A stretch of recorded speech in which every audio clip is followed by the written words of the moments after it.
आज की कहानी का शीर्षक है तीर्थ यात्रा, जिसको लिखा है श्री राजेश कौल साहब ने। आवाज धीरज मलिक की। जीवात्मा के शरीर त्यागने के पश्चात अगर विधि पूर्वक क्रियाक्रम हो जाए तो सूक्ष्म देह भवसागर पार कर जाती है और आत्मा मुक्त हो जाती है। ऐसा ही मैं सुनता आया हूं। मेरी मां का देहांत करीबन 1 महीने पहले हुआ था, परंतु हम अंतिम संस्कार करने के अलावा और कुछ नहीं कर सके, क्योंकि पूर्ण कश्मीरी विधि जानने वाले पंडित जी हमें यहाँ मिले ही नहीं। इसीलिए हमने चौथे दिन तक ही मातम रखा। दूसरे या तीसरे दिन मैंने ये निर्णय लेने से पहले अपनी पत्नी उषा से पूछा था कि क्या करें। वो बोली, मैं क्या बताऊं, जो ठीक लगे कीजिए। यही था उत्तर उसका। अपने आत्मीय कह रहे थे कि आर्य समाज की विधि से चौथे दिन का पाठ करके सबको विदा करें। उसके चेहरे पर कुछ मायूसी सी छा गई। खिन्न मन से उसने उत्तर दिया, दूसरे कमरे में बुजुर्गवार बैठे हैं, उन्हीं से कुछ पूछ लीजिए। मैं बैठक की ओर गया। अभी दरवाजे पर पहुंचा ही था कि फूफी जी का संवाद सुनाई दिया। वो फूफा जी से बात कर रही थी। अब इसमें क्या कर सकता है कोई, कल किसका बुलावा आ जाए कोई नहीं जानता। मुझे भी तो किरण की शादी का बहुत चाव था। महीने पहले मेहंदी रात देव पूजा के लिए साड़ियां खरीद रखी थी। कितनी चाहत थी कि क्या करें, बेचारी अम्मा जी को भी तो इसी वक्त। अब आप मर्दाना तौर पर ही जाना, औरतों का जाना मुनासिब ना होगा। मुझे याद आया कि हमारी नजदीकी रिश्तेदार की बेटी की शादी थी। इसी कारण सभी शायद चिंतित थे। आगे के लिए सोच विचार जरूरी है। लड़की की शादी है, इसलिए जाना जरूरी हो जाता है। ये मेरी चाची और चाचा जी बात कर रहे थे। अब तक मैं बैठक में एक तरफ आकर बैठ गया था। अब मैंने उनसे कहा कि पूर्ण कश्मीरी विधि से क्रिया करने के लिए यहां पंडित जी मिलेंगे नहीं। तो जैसे डूबते को तिनके का सहारा मिला। सभी मेरी तरफ उत्सुकता से देखने लगे कि अब मैं और क्या कहूंगा। मैंने कहा कि चौथा करना ही ठीक रहेगा, जैसा कि यहां होता है। सबने ठंडी सांसें भरी, मगर कहा कुछ नहीं। उनकी चुप्पी से मेरे मन में क्षोभ भर गया। कोई कुछ तो कहता। आखिर कुछ देर बाद फूफा जी बोले, do in Rome as Romans do. ऐसे वाक्य बोलना और पश्चिमी विद्वानों के शब्दों को उद्धृत करना उनकी आदत थी। तभी फूफी ने उनके इस वाक्य का अनुवाद करते हुए बोला, हर जगह की अपनी अपनी प्रथा होती है, जैसा देश वैसा भेष। अब जब कोई चारा नहीं है तो शायद हमें भी यूं ही करना पड़ेगा। खैर, मैं समझ रहा था कि वो शादी में उपस्थित होना चाहते थे और अपने अपने घर भी जाना चाहते थे, क्योंकि महाशिवरात्रि आने वाली थी। चौथे दिन शांति पाठ हुआ, वैसे ही जैसा होता है। पूजा पाठ समाप्त होने के बाद सबने प्रसाद ग्रहण किया और अपने अपने घरों को चले गए बड़े उत्सव की तैयारी करने। मैं और मेरी पत्नी उषा घर में अकेले रह गए। पहली बार हमें लगा कि हम इस संसार में अकेले हैं। वो जो हमारे घर में कई लोगों के समान थी, आज वो हमारे पास नहीं थी। निशब्द लोक में हम निशक्त पड़े थे। उस रात से न जाने क्यों उषा की नींद उच्चाट हो गई। वो अचानक जाग जाती और बिस्तर पर बैठी बैठी न जाने क्या सोचती रहती। एक दिन मैंने पूछ ही लिया कि क्या सोचती रहती हो। पहले तो खैर उसने कोई उत्तर नहीं दिया, लेकिन कुछ समय के बाद वो रोने लगी और व्यथित मन से बोली, हम दूसरों की बातों में आ गए। हमें 10वें, 11वें और 12वें दिन का क्रियाक्रम विधि पूर्वक करना चाहिए था। हमने ये क्या किया?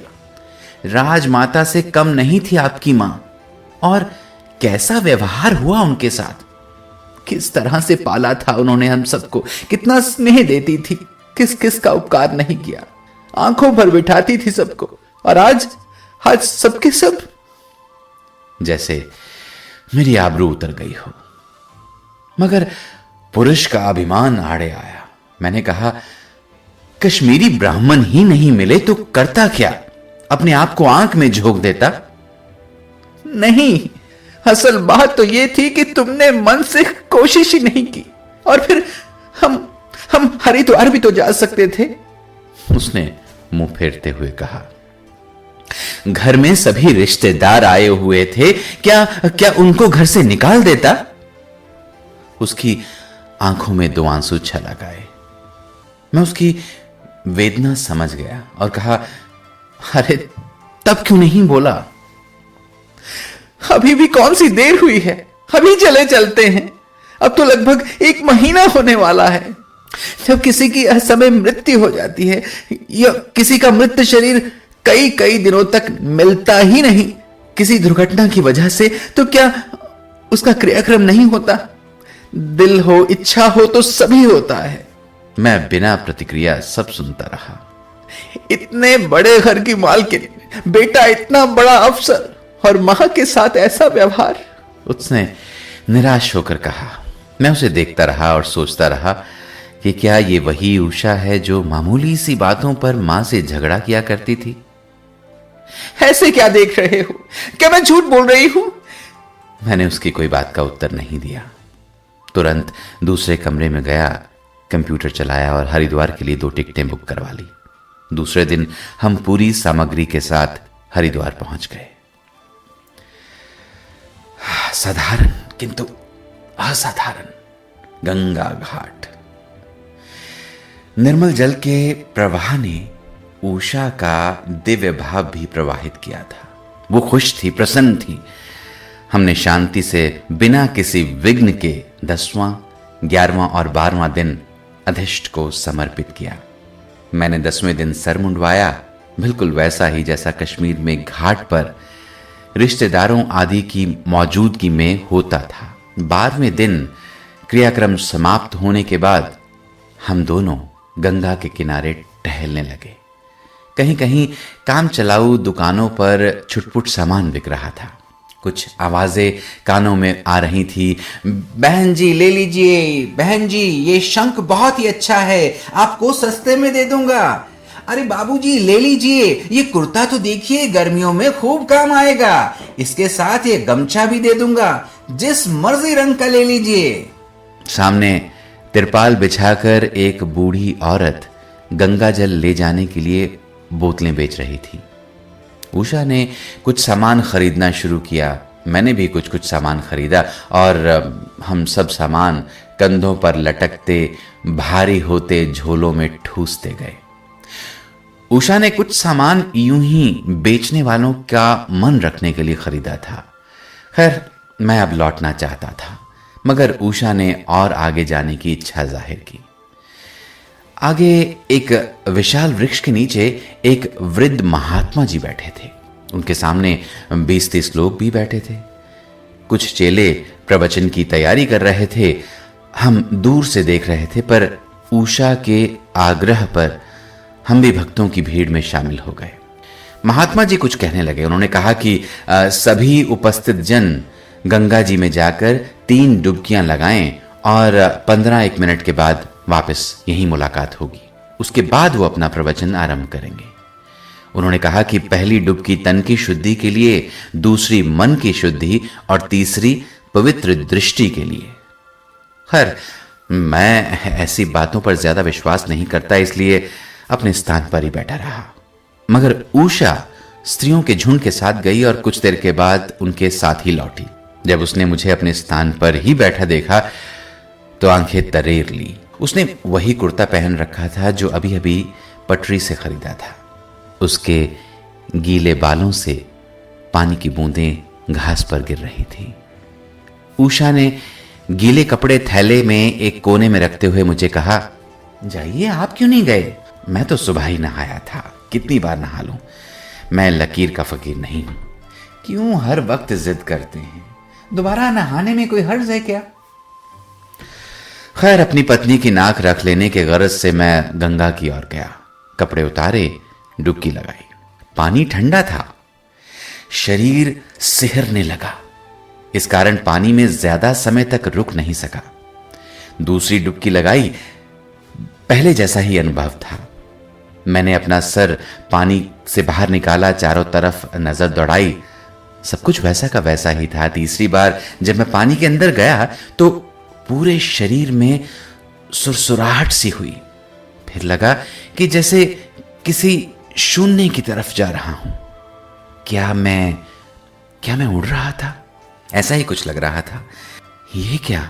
शरीर से जैसे दो टांगें जुड़ गई हों। मैं जैसे चार टांगों पर खड़ा था। फिर कुछ और टांगें निकल पड़ी। निरंतर उगती हुई टांगों ने मुझे एक बड़ी सी मकड़ी जैसा बना दिया था।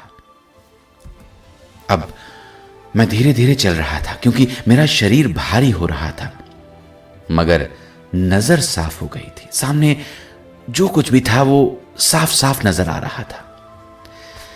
मैं भयभीत हुआ और एकदम से पानी से बाहर आ गया। चारों तरफ नजर दौड़ाई, सब कुछ वैसा का वैसा ही तो था, कहीं कोई परिवर्तन नहीं। मुझे अपने स्वर्गीय पिता की बात याद आई कि विवाह के बाद पुरुष चौपैया बन जाता है, पशु के समान। फिर जब उसके बच्चे होते हैं तो उसके दो और पैर निकल आते हैं। उसके पैरों में वृद्धि होती रहती है और वो एक दिन मकड़ी जैसा हो जाता है। उसका प्रभाव प्राप्त करता है, वो जाल बुनता है और आखिर में उसी जाल में फंस जाता है। इसी उधेड़ बुन में मैं पानी से बाहर घाट के पत्थर पर आ बैठा। अपने आप को देखने लगा, सब ठीक था। मैं मनुष्य योनि में ही था, कपड़े पहने और वहां आ गया जहां महात्मा जी ज्ञान की बातें बता रहे थे। इतनी देर में वो क्या कुछ कह गए ये तो नहीं सुन पाया, मगर इस समय वो कह रहे थे, कुत्ते का तन अपवित्र होता है मगर मन पवित्र होता है उसका, और बिल्ली की बात करें तो उसका मन अत्यंत अपवित्र मगर शरीर पवित्र होता है। पवित्र अपवित्र। बाल्यावस्था की घटनाएं मानस पटल पर प्रकट होने लगी।